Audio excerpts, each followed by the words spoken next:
Yusek, makailang beses na po sinabi ng Pangulo niya na ayaw niya sa impeachment. May nagsasabi rin po na parang yung pag-ayaw daw po ng Pangulo sa impeachment ay kahulugan na ayaw niya ng transparency and accountability. Ano po reaction ng Palas po? Opo, maliwanag po ang sinabi ng Pangulo na sa simula po ay ayaw niya talaga po ng impeachment dahil maaaring meron pong ibang mga legal na pamamaraan kung dapat mapanagot ang dapat mapanagot.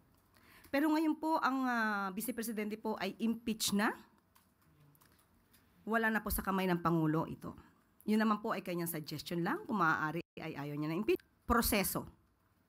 Tandaan po natin, sana po bago mag-analisa sa bawat sasabihin ng Pangulo, ilahat po ang kanyang mga sinasabi.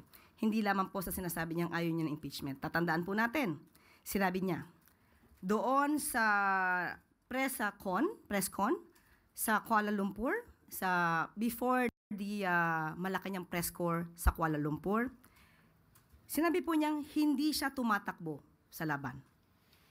At kanina sinabi rin po niya, nung naibalik na po si dating Congressman Arn Teves, sinabi rin po niya na the people is assured that lawlessness will not go unpunished. Sa pagkakataon pong itong impeachment trial, alam po natin that impeachment trial is not the business of the executive. Hindi po makikialam ang Pangulo patungkol po dyan, pero sinabi po niya na dapat umandar ang proseso, irespeto ang due process. So, ito po ay nasa kamay na ng mga prosecutors, nasa kamay na po ng Senado. Pag sinabi po nating proseso, dapat sundin ang batas. Ang taong bayan na po ang titingin at maghuhusga sa mga taong nasa loob or maaaring gumalaw para sa impeachment trial. Ang mga prosecutors dapat gampanan ng kanilang trabaho bilang prosecutors.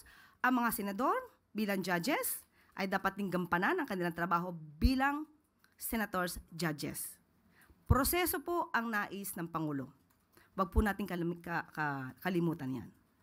At sabi nga po natin, tao na po ang magsasabi. Kung ang mga taong ang mga senador po na siya magsisilbing husgado, judges, hurado, ay gagampanan ang kanilang trabaho nang naaayon sa batas at proseso.